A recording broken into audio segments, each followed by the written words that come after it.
প্রথমে আমি ক্যানভাসটি বানালাম, এরপর এটির উপর পেন্টিং করলাম। এখন আমি আঠার সাহায্যে এই কার্ডবোর্ডের উপর এই কাগজটি লাগিয়ে নিব। আমার ক্যানভাস বানানো শেষ।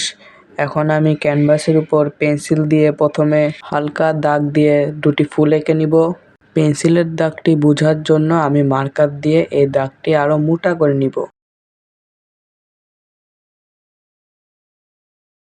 ইয়েলো কালার করার পর আমি এক সাইডের নিচে এনজয় টুডে এই শব্দটি মার্কার দিয়ে লিখে নিব।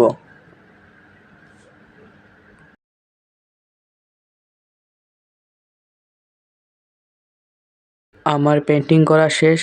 আমার এই পেন্টিংটি তোমাদের কাছে কেমন লেগেছে তোমরা অবশ্যই কমেন্ট করে জানাবা, এবং এরপরে আমি কোন বিষয়ের উপর পেন্টিং বা ড্রয়িং করব এটাও তোমরা আমাকে কমেন্ট করে বলবা।